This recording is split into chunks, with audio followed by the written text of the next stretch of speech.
series of Alyth Online Lectures.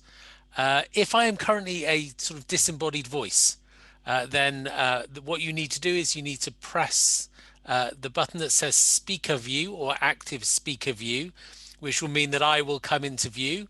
And the way to do that is that Speaker View is either on the top right hand side if you are watching this on a computer, or it's on the left hand side if you're on a tablet. And setting it to speaker view will help when our speaker starts talking, because it will mean that as well as his PowerPoint, you can also see Peter as well. So the best way to enjoy this is by setting your computer to active speaker view. So I am especially excited about this evening, not only because of the subject matter, which shouldn't matter as much as it does, but it really feels like it does. But not just because of that, but also because of the presenter as well. So Peter is such a central figure in the life of our community. And though I've had the privilege of speaking with him about his professional life a little bit, certainly in my nearly 12 years at Alyth, I think this is the first time that he's spoken publicly about the eating out market, about his area of expertise. So I am really incredibly grateful that he has agreed to share his knowledge and his insight this evening. And we get to see this slightly different side of our former president. So as ever, the way this evening will work is that Peter will speak for a period, and after that there will be a sort of mini interview with me, and that mini interview needs some questions. So please do feel free to send me questions through the evening so that I can direct that little bit at the end. And the way to do so is to email them to me at josh@alyth.org.uk. And that way I'll be able to ask as many of your questions as you have. Normally we get about sort of 20 minutes in and I get a little flood of questions. So that's a good thing if that happens. So I am really, as I say, incredibly thrilled to introduce our speaker. With his professional hat on, I'm going to hand you over to Peter Bachman. Thank you, Josh. And it's wonderful to be talking to you all. And thank you very much for your wonderful introduction. I'm just getting myself set up, if you'll forgive me. I'm screen sharing. Fine. Okay, good. So thank you very much, Josh. I'm delighted to be speaking to you all. Watching everybody come on the screen for the few minutes beforehand, it made me feel just like seeing witnesses come in for an execution. So I hope this isn't an execution. I'm going to enjoy it, and I hope you do too. So I was asked to speak on restaurants and other places where we eat out, and then look at the current situation and where it's going. And really, I guess this needs to be set in a Jewish context, when the real issue is when will we go to a restaurant again, or even will we go to a restaurant again? Hopefully at the end, we'll have the answer to that question. Looking at COVID, and I guess looking at its complete total domination of our lives for the last few weeks, it reminds me of a flood with just a few bits of our surroundings that we actually recognize. Most of it we don't, but bits of it we do, and it's all in a strange environment. And that really put me in mind of Noah on the flood, sending out the dove. And I guess we're just at that stage now. We're going to find things out because we've been under lockdown for the last 3 months. It's now easing, and we're going to find out where things are. That's my overall impression, and it's what I'd like to use to sort of set the scene. So I've got three things to talk about. Where have restaurants come from in time? Where are they now? And where are they going? And in order to do that, I just need to have a few words defined. Otherwise, I'm going to be using words and you're not going to know what I'm talking about. I'm not going to spend a lot of time on this, but just to give you a flavor. First of all, the industry that I talk about is referred to as the food service industry, or the food service sector, by those involved in it, and not by other people. I find it's a term that's not really well understood. It includes restaurants. These are places where you go out, you probably have wine with a meal, you probably get served by a waiter or a waitress, and you pay at the end. There are quick service outlets which generally don't have wine, where you're generally not served, where you generally pay at the beginning of the meal. So that includes everything from fast food to fish and chip shops, kebab shops, sandwich bars, and so on. Then there are pubs, and particularly pubs that serve food. And nowadays, the vast majority of pubs do that. There's hotels and the whole hotel sector, bed and breakfast, guest houses as well. There's the leisure market, which is everything from theme parks and visitor attractions through golf clubs, cinemas, football clubs, and so on. There's staff catering, that's feeding people at work. There's healthcare, which is the hospitals and care homes. There's the education sector, which is schools and universities. And then there is a small sector called services, which are the prisons, the military, and so on. Now, that's the whole market. Parts of it are served by a group of companies known as contract caterers. They particularly work in the staff catering, healthcare, and education sector. I'm not really going to bother about them, but I'm going to put them in here because it's what a lot of people associate with this market. And really, I'm just going to concentrate on the top three, but I will mention the others. So this market is worth something like £53 billion a year, or it was last year. That excludes a lot of the alcohol and soft drinks that are served in pubs. That's another 17 billion or so. So this market can be seen to be worth £70 billion. And out of that, food is a shade under £40 billion. And in order to produce that food, obviously operators, restaurants and pubs and hotels and so on need to buy the food. And they spend a shade under £12 billion on the food that they buy. And then there's the alcohol as well. And then there's all the labor and everything else. And the sector serves 8 billion meals a year from around just over 250,000 outlets. So that's the market in some sort of nutshell.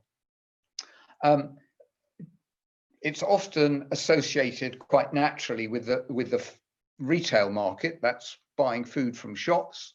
That total market, that's food service plus retail, is worth or last year was worth £198 billion, of which food service, including all the drink in pubs, is 35%. So around about a third of everything we as a nation spend on food and drink is spent out of home. And that includes restaurants, QSR, pubs. And to give you an idea of what the sort of companies are that are in that space, here's a bunch of them. And I've chosen them not because they're necessarily names you know, although I think you'll know most of them, but because each of them was either established, and the majority were established by Jewish people, or they've been run for a considerable period of their life by Jewish people. So that is just to give you some idea of the importance of the Jewish community to the restaurant scene that we see nowadays. The little circular thing at the bottom left-hand corner, they're not restaurants, but they are people who make the industry happen, private equity and the property business. So companies like Cedar Dean, Davis Coffer Lyons and Shelley Sansa are responsible for letting out an enormous proportion of the brands that you see in front of you. They are responsible for getting those in the places where they are. So we actually have quite a lot to contribute to this sector. So that's by way of definition. So the first question is, where have restaurants come from up until the middle of March this year? Here's a chart that shows the food sales from pubs, forgetting the alcohol and soft drinks, since 1981, since I've been collecting the data, right up to the current time. And it's been growing at a compound annual growth rate of 4.7%. That includes inflation. So if you take inflation out, the figure comes down to around about 2% a year. Now that's okay, but it is a mature market. People assume it's all fast growing and so on, but it's a mature market. We've been eating out in this country and in other established economies for 100, 200 years. Another thing to notice is that although there have been periods when it's been flat, it hasn't declined. So this sector really has just grown and grown and grown. And the people who make it work are the customers. Around about 3/4 of the population of this country over the age of 18 eat out at least once a fortnight.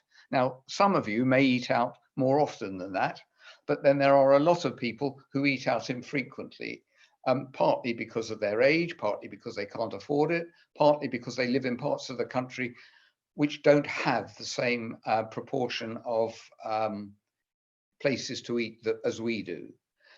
But everybody eats out at some time in the year, and as I say, 3/4 eat out at least once a fortnight.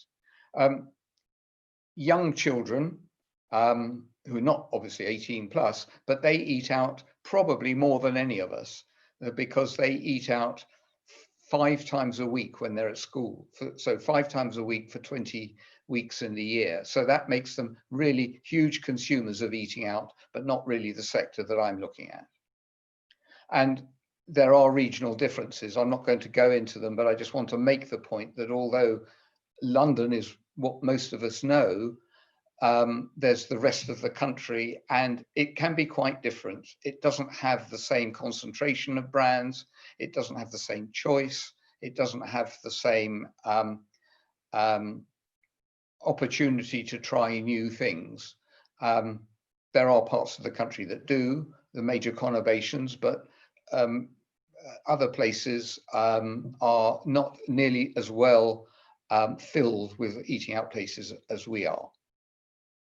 So I'm now going to start to focus on restaurants, quick service and pubs. And this is a sort of little graphic to give you a flavor of what I'm talking about. I've already defined it, but just to sort of orientate yourself on the various sectors that we're looking at. And this shows the market in terms of sales. Again, I don't want to go into lots of detail, but the height of each column shows the food and beverage sales that each sector makes, the amount that consumers spend on the food in billions of pounds. That was last year. The different shading that are meant to indicate the proportion of the market which is covered by group operators. Those are people who have got 5 or more outlets. That's the dark bit. So you can see in most sectors, group operators predominate in terms of sales, not necessarily in terms of numbers of outlets, but group operators tend to have much higher throughput. So they're more important when it comes to sales. And I've grouped them in colours just so that to put restaurants, quick service and pubs together, because that's what we're talking about. The purple ones are places where you go to do something else. You go to a hotel to spend the night, or go to a wedding or bar mitzvah or something, or you go to a leisure outlet, you go to Manchester United to watch the football, but while you're there you eat. And then the other sectors in yellow are what I refer to as the non-commercial sector. I'll come back to this chart a little bit later on. What else also happening last year was delivery had been growing for several years. It's got to the point where it's really disrupting the industry. It was taking money away from operators. Typically, Deliveroo and Uber Eats charge 30% of their orders that they place, that you place with Deliveroo. 30% of that is kept by Deliveroo, and only 70% goes to the restaurant, and they've got to make their food, employ the people, and so on. It was disrupting the profitability of restaurants. And also, as far as delivery is concerned, when the product is delivered to you, you don't necessarily see the operator, the brand that's selling it. You don't have a human relationship with the brand. So delivery was disrupting that as well. And to highlight that, and some of you may have heard of dark kitchens. These are the 16 dark kitchens that are operated by Deliveroo.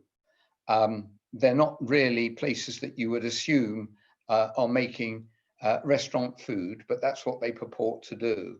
The one roughly in the middle with the yellow line around it is the Deliveroo dark kitchen in Swiss Cottage at the back of the underground station. So if you've had a Deliveroo meal in northwest London, there's a reasonable chance that it's come from there. So dark kitchens is a new thing, delivery is a new thing, and delivery and dark kitchens work together because all dark kitchens are served by the delivery companies. We've had a market which is worth £58 billion, and even more if you add the drink in, and it has been growing. So that is where we were at the time of the initial lockdown. This graph shows footfall, so that's the number of people going into restaurants and pubs from January this year, based on 100. And you can see that, first of all, there are spikes in this. The spike is Monday, because people don't eat out on Mondays. The black line is the general trend, and it was growing up until nearly the end of February. That's when people began to realize that maybe COVID was an issue, and it became more and more of an issue. I think more and more people were beginning to self-isolate, were rather fearful of the whole thing. And then in March, it started to turn down. So that was the position on the 15th of March. Where are restaurants now? This continues that previous graph. And if you remember, it went up to 100, or actually 200 was the average figure during January and February. We're now looking at 4. So it's a small percentage of where the market was, is what happened after March the 23rd, March the 23rd. The footfall was trundling along towards the end of May, at which point a number of the bigger brands were starting to open their doors. People like Costa, KFC were beginning to start to do delivery. Until then, it had been just the independent operators who were desperate for revenue who were doing something. And since then, there's been a little bit of an uptick.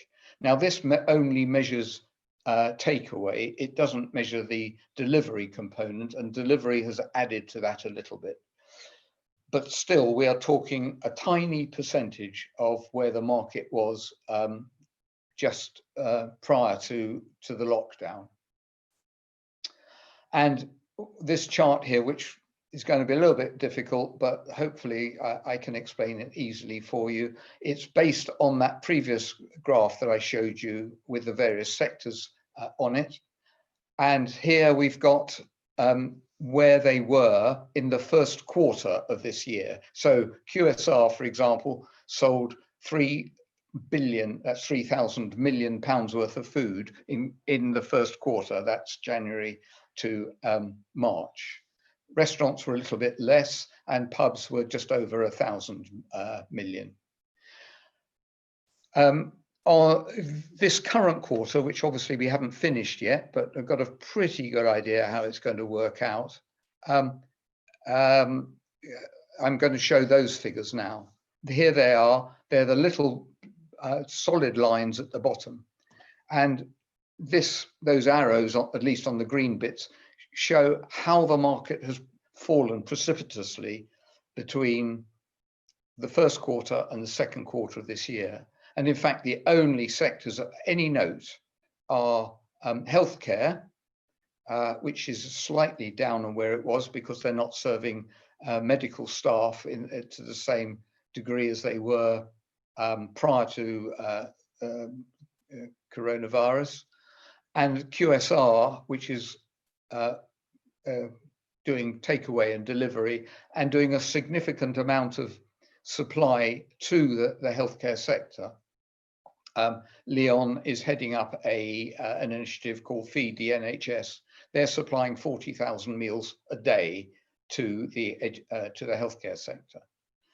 So the market has collapsed. It's completely changed its shape, and that's where we are.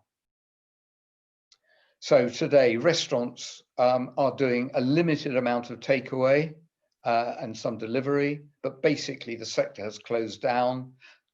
Operations have been mothballed. They've furloughed their staff. They're holding off rent payments. They're asking for rent holidays and so on. They're trying to keep their teams together. They're trying to keep their customers online, but they are getting increasingly indebted, although they may have enough cash to take them through to the end of June on average. Quick service is similar. Some of them have started supplying groceries as well as doing cooked food for the customers. And pubs are closed down. In some rural areas, they're turning themselves into village shops. But in summary, the only thing that's happening really is delivery and dark kitchens along with delivery. So that's the position right now. Shortly, in the next month, restaurants look as though they will be opening again together with pubs. So things will change. How will they change? Well, one way that people have been answering that is by looking at what's been happening in the past. This is a graph of this is a graph from the Office for National Statistics showing the green line shows the sales in each quarter from 1986 to the end of 2019 in restaurants. And the red line is the percentage change from one quarter to the next. And the point to look for are points when there has been a decline. That's when they've gone below the line of 0%, and it's only happened twice, with one period where it just touched the line and scooped up again. That was in 2018. But in the early 1990s and in the Great Recession of 2009, 2010, the market dipped. But it dipped and it shot back up again very quickly and carried on. That doesn't seem right to me for the current situation we're in. So we can look at other places where we have been through a lockdown and are now coming out of it. Admittedly, there hasn't been a lot of time. Sorry, but before we get there, I just want to make the point that each recession has changed the nature of eating out. And again, it's a complicated chart. I won't go through all the detail, but sufficient to say that from each recession, there's been a new type of food service offer. The most recent one has been the growth of casual dining, driven by private equity. So all these brands that we see and that many of us visit, the Wagamamas, the Prezzo's, the Frankie and Benny's, not Frankie and Benny's, bad example, but all brands like that, Nando's, Dishoom, they've all grown up through the post the last recession. So there are things that we don't know, and there are things that we do know. One is that the hospitality sector, and this is from a quote from the FT of a couple of days ago, hospitality is one of the last sectors to be given the green light by ministers. And when being given the green light, they're going to be faced with a complete change to their profitability. They may have the opportunity to reduce costs by having a smaller back of the house operation. Back of the house is what happens in the kitchen. Front of house is obviously where you and I sit when we go in and have a meal. But back of house is the kitchen. Those kitchens will inevitably be smaller, or have a smaller staff anyway, because they've got to be socially distanced. So if you've got 4 people behind in the kitchen, in order to make sure that they're properly socially distanced, you're only going to be able to employ 1 or 2. That means a smaller back of the house operation. It will, by the by, save costs. And also a number of places will be using outside seating areas, which may be a little bit cheaper to keep clean than inside areas. Car parks are being brought into play to seat people, or putting out more seats on the pavement. That's going to work in some places, but the majority of restaurants don't have that option. But the big thing is the 2-meter rule, which you've probably heard about, that people will have to be kept 2 meters apart in restaurants. There's a big debate whether it should be 2 meters or 1 meter. 1 meter is used by in a lot of countries. The World Health Organization produced some figures a couple of days ago, which showed that the chances of getting infected if you are kept 1 meter away are twice as high as if you are 2 meters away, but they are still only a fraction of the chance that you will get infected if there is no social distancing at all. But for the crucial point about this is that reducing or having this distance means that the number of seats you can have in a restaurant are going to be reduced. And with reduced seats, you have reduced capacity, you have reduced opportunity for selling, reduced sales. A 2 meter distance seems to reduce the number of seats by around about 60 to 70%. That doesn't necessarily mean that the number of meals will be reduced, because full capacity is only used for a proportion of the time, particularly over the weekend. But this is a huge issue for the restaurant sector, and it's going to reduce the sales by a significant amount. And then there are going to be increased costs involved in sanitizing, in keeping the place clean, ensuring customers are not infected.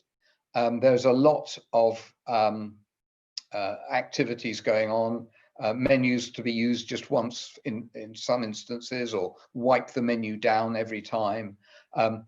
masks and gloves, having screens between seats, wiping down between every meal, and so on. There's a lot of costs involved. So we know that costs will go up and sales will go down. And a lesson from America is that the ability to grow certainly exists. So when the doors open, we are likely to rush in. The chart on the left is based on data from Open Table, who have a booking service, and they show that in Florida, Georgia, Tennessee, and Texas, all of which opened up at the end of April, their sales have increased by quite a significant amount to a level which is 60 to 80% below where they were in February, but increasing.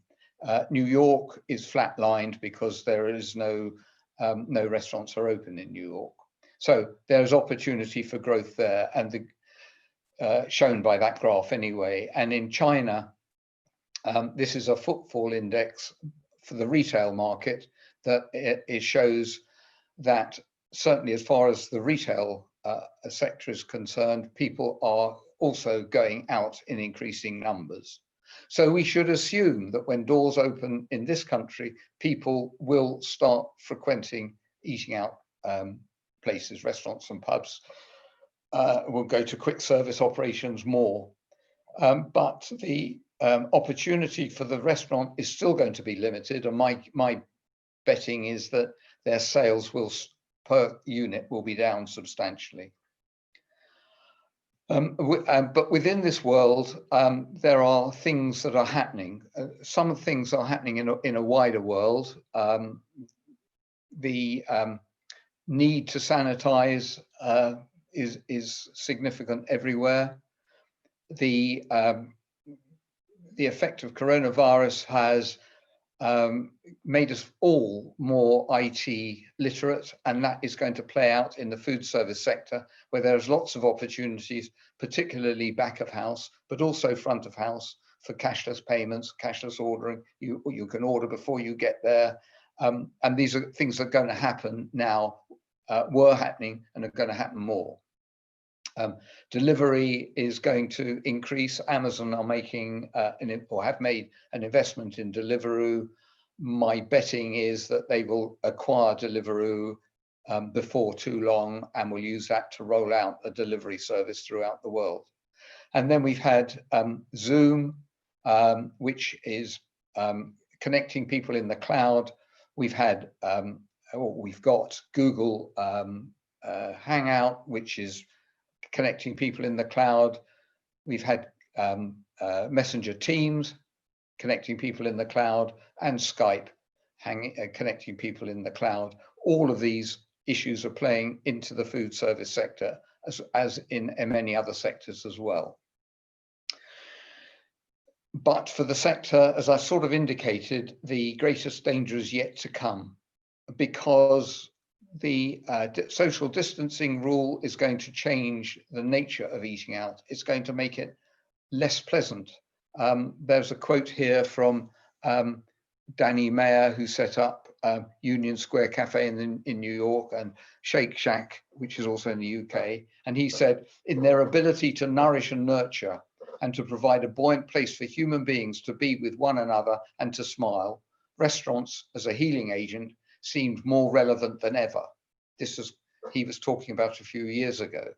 So with that role to play, having your product delivered by somebody in a mask and gloves, and you've got to be 2 meters distant from your friends at the table, just doesn't seem right. And also the 2-meter rule is going to make restaurants unviable, or some restaurants unviable. Questions around staff. Will staff want to come back and work in an environment where they may be potentially infected? We don't know. I think a lot of the chains have done a vast amount of work on this and are hoping for the best. Some smaller players family-owned businesses will probably decide either to close or they'll all go back and work. And then there are the ones in the middle, the smaller, the independent operators may find that there's a problem getting people to want to work in their establishments. So right now, what's my shortish term view? Overall, there's a lot of uncertainty through social distancing, and the commercial viability of many restaurants is at stake. Consumer habits have changed. How many of them will continue post-lockdown? I don't know. I'm trying to find a behavioral scientist who's going to help me work out how these things might play out in the food service market.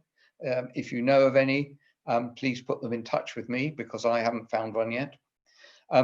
Workplace feeding, that's feeding at work, is going to be much reduced, because one of the effects of the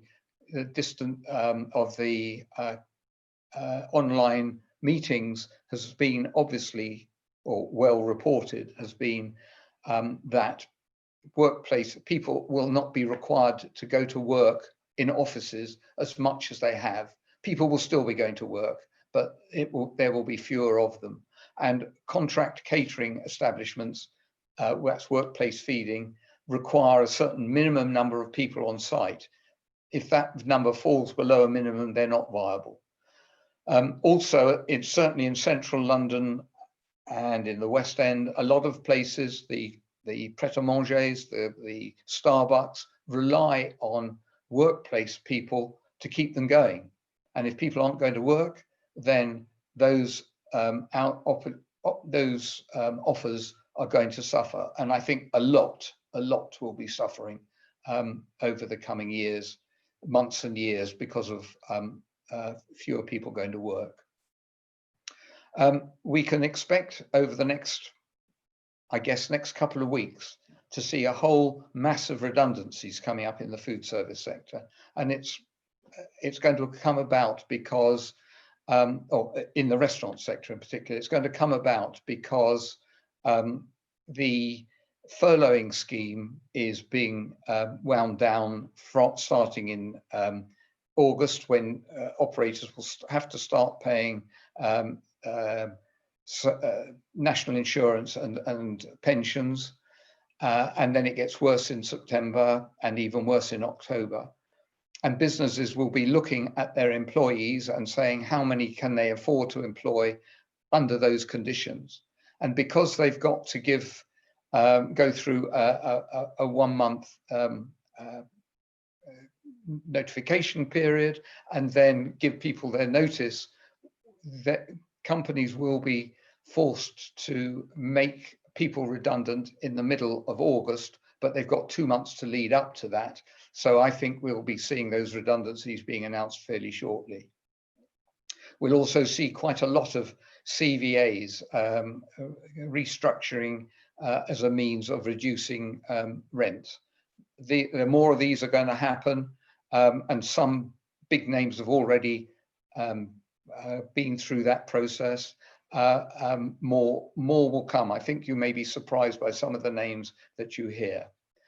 Operators are failing. Carluccio's has been dismembered. It was sold for about 100 million pounds a couple of years ago with 80 outlets. They sold off 30 for 3 million pounds just last week. The Casual Dining Group, which owns Bella Italia, Café Rouge, and a few other names, is up for sale, and there are more in the pipeline. And at the same time, the property infrastructure is going to be degraded. So pubs and restaurants, or restaurants in particular, are going to be closed on high streets and on shopping centres.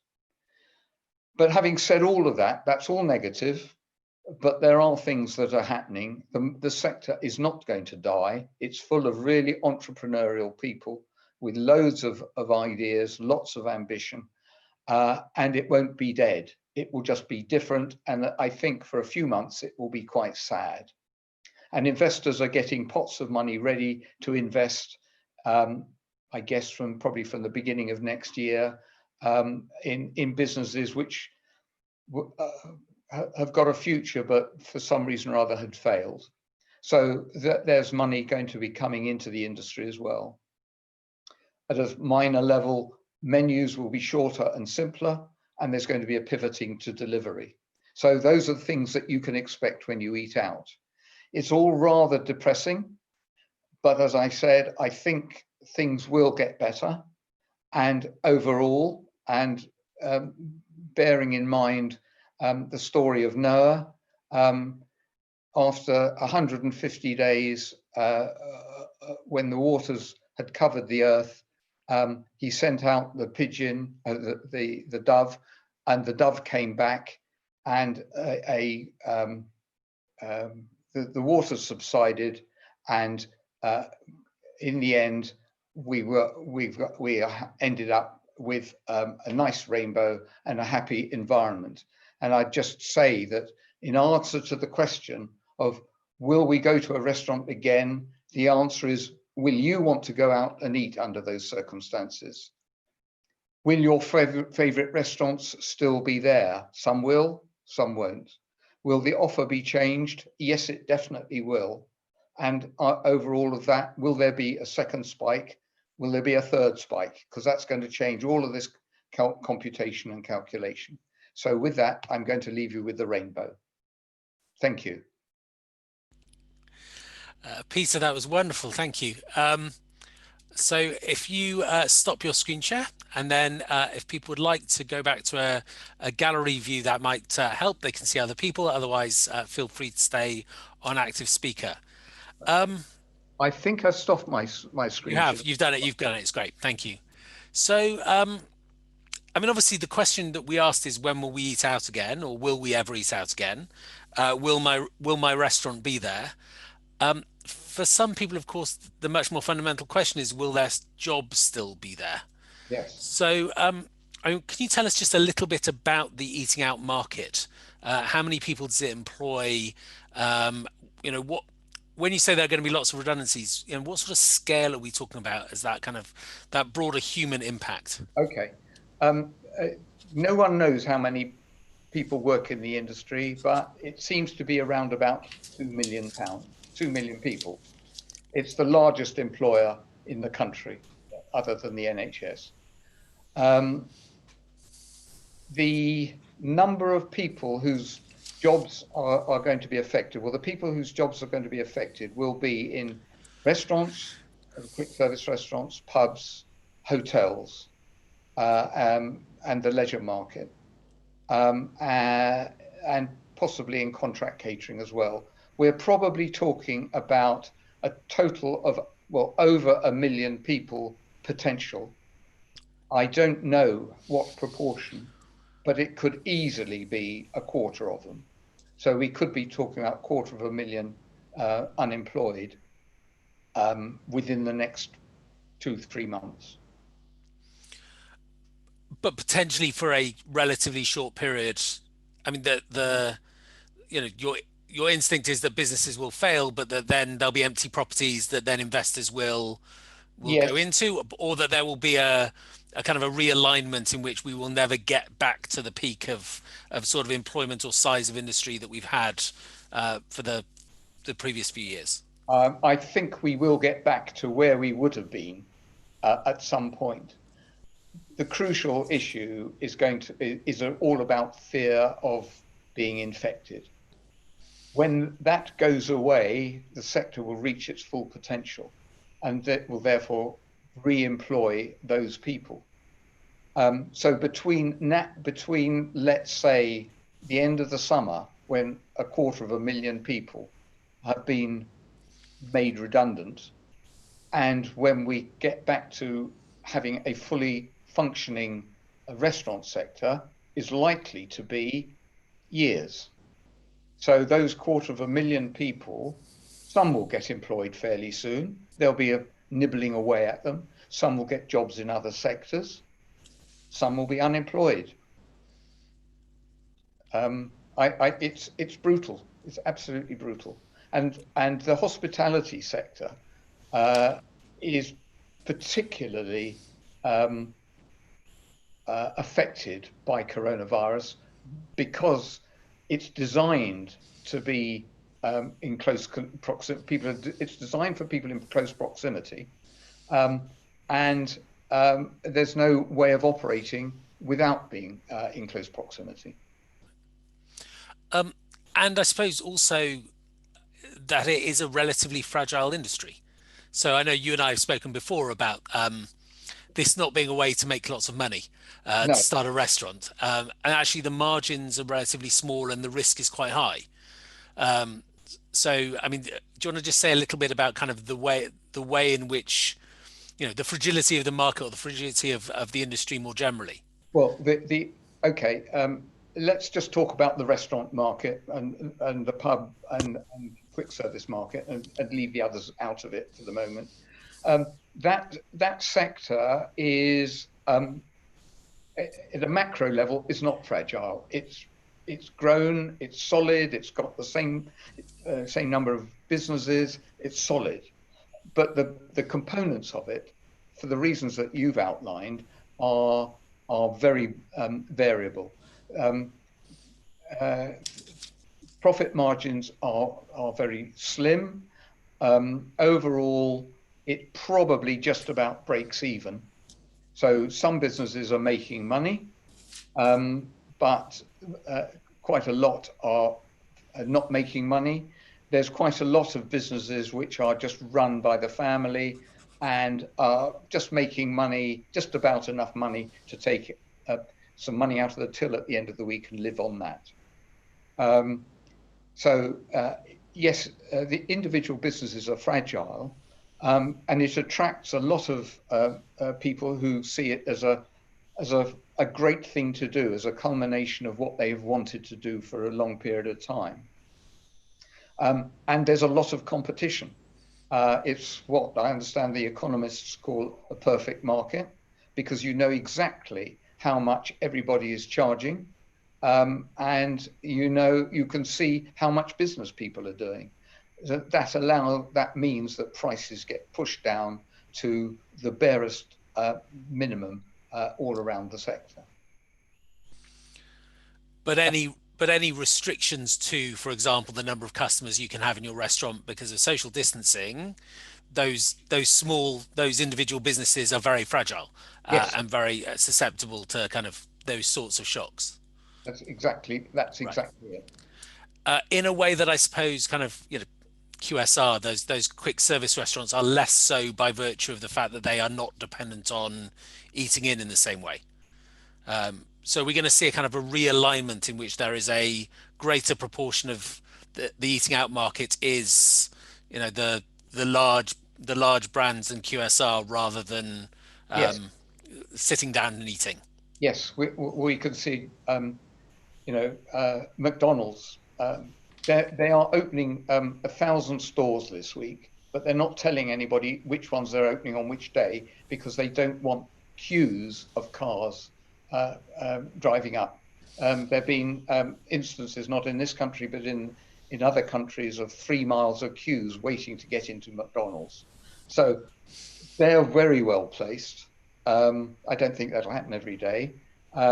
The eating out market, until people feel comfortable about sitting closer together, it's not going to come back in anything like it was.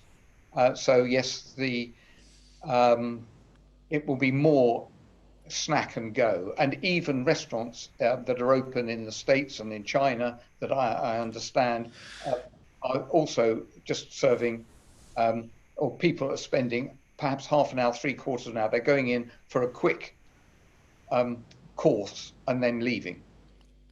So when we're looking abroad, are we beginning to see a very different sort of shape to restaurants though? Are there restaurants which are doing social distancing well, that have worked out how to do screening or toilets or all the other things which are going to make things different? Is there a part of the world where we're beginning to see what it will really look like into the future? I don't think there are people who will tell you, but on the basis of outlets being opened for maximum 2 months, I think it's far too soon to say. Right. I don't think there is a model that yet works. Um, so in terms of kind of trends that we're seeing then, um, most of the questions I've received have been about dark kitchens and Oh, right. ghost kitchens, which seems to be which is kind of an interesting kind of area, and certainly maybe new to some people as well. Um, and this kind of the shift to delivery into new models. So I suppose first, will you just say a little bit more about dark kitchens, what they are, how they work, what food they're creating? Because there's a kind of ambiguity about are they, what food are they making for whom? And is that the future? Are we going to see more businesses where we don't see a restaurant, we just have the kitchen? Yes. Okay. Well, this is another lecture. Um, and I've made a speciality of dark kitchens. For the last couple of years, I've done work in India and in the States, looking at dark kitchens as well as this country, or delivery. So delivery, I'll start with delivery. Basically, it's a mechanism for capturing an order from a customer, usually on an app or from a website. That order is captured by what's called an aggregator, and that is passed to the restaurant who cook the food. The food is then um, put on a bike. Now, the bike may be um, produced by the aggregator, and I say produced because they don't own it. It's all um, um, ha distant. Um, so the rider appears, the food is given to the rider, and the rider delivers the food to the outlet. The aggregator, if it's Deliveroo or Uber, capture the order, place the order with the restaurant, arrange for the rider to deliver it. Just Eat model, the pure model, it's changing. They just capture the order and let the restaurant do the delivery. But either way, the food is produced and delivered to the customer. Um, the customer knows where the food has been cooked because it's a restaurant that they know about.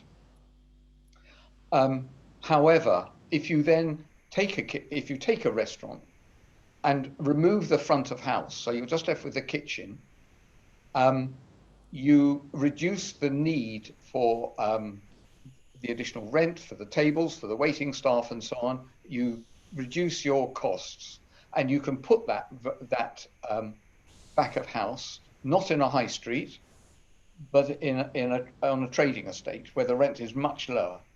So that is the genesis of the dark kitchen. The order is placed, it goes to the dark kitchen, it's cooked, it's provided to a rider who then takes it to your home.